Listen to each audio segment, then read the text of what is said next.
വചനമൊഴി ഫെബ്രുവരി 6. വചനഭാഗം ശ്ലീഹന്മാരുടെ നടപടി 5:12-20, മത്തായിയുടെ സുവിശേഷം 12:9-14. ഇന്നലെ സുവിശേഷത്തിൽ നാം കണ്ടത് ഈശോയും ശിഷ്യന്മാരും സാബത്ത് ദിവസം വിളവയലിലൂടെ യാത്ര ചെയ്യുന്നതും സാബത്തിനെ കുറിച്ചുള്ള ചർച്ചയുമായിരുന്നു.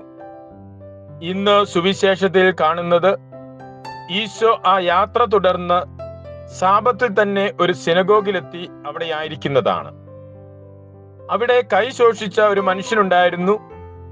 എല്ലാവരുടെയും ശ്രദ്ധ ആ മനുഷ്യനിലും ഈശോയിലുമായിരുന്നു.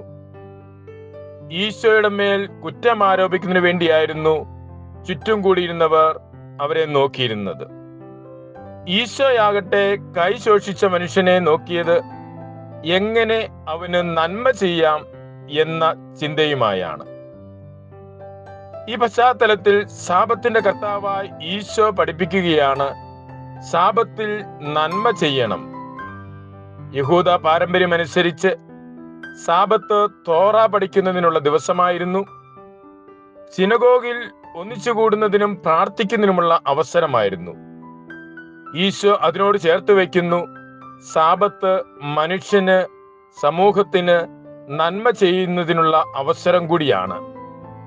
നിന്റെ ദൈവമായ കർത്താവിനെ പൂർണ്ണാത്മാവോടും പൂർണ്ണ ഹൃദയത്തോടും പൂർണ്ണ മനസ്സോടും കൂടെ സ്നേഹിക്കുക, നിന്റെ സഹോദരനെ നിന്നെ പോലെ സ്നേഹിക്കുക എന്ന കൽപ്പനയുടെ പൂർത്തീകരണമാകണം സാബത്താചരണം. കർത്താവിന്റെ ദിവസമായ ഞായറാഴ്ച ഇപ്രകാരം പരിശുദ്ധമായി ആചരിക്കുന്നതിന് നമുക്ക് സാധിക്കണം.